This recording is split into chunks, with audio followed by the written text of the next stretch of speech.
some of the best sets of my life have been at the Comedy Store, and some of the worst experiences I've ever had as a comic have been at the Comedy Store.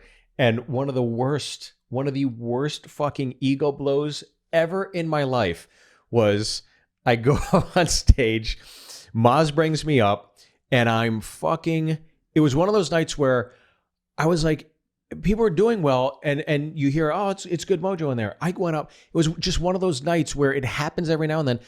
I couldn't figure it out. My material wasn't working. So weird sometimes. My crowd work wasn't working.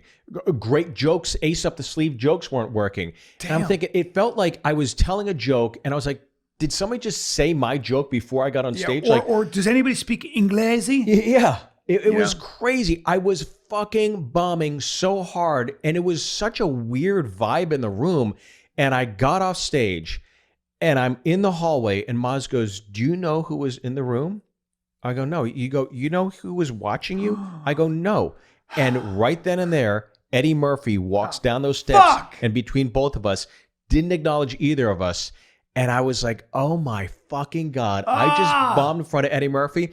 And then I told one of the managers that night, obviously, and he brought it up. He goes, do you know the last time Eddie Murphy was here? He goes, no. I go, no. He goes, the night you fucking bombed. So I think I might have. I remember the night he came. So I remember that night because I remember the night he came. Yeah. I remember like, oh, fuck, Eddie Murphy. Oh my God. That's the worst shit. Sometimes we couldn't even start a show until 10:30 because the requirement was you had to have at least 12 people in the room to officially start a show.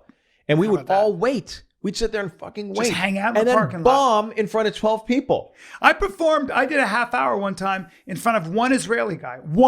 At 1 a.m. Yeah. And I fucking destroyed, by the way. He was like this. I was like, I'm killing. And then one time I was doing, I had my shirt off, of course, and I was pretending to wrangle a cow.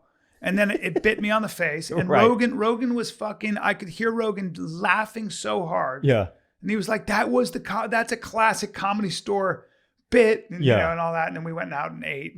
But I remember, like, it was the land of the misfits. Still is, but all of a sudden it became so popular and so big. It became way too popular. I remember the last conversation I had at the Comedy Store was me, Rogan, and Schaub talking about, Rogan said, he said, Dana White talked to Donald Trump, and Dana told Donald to shut it down for 2 weeks, the whole country. Right. And we were all like, can you imagine?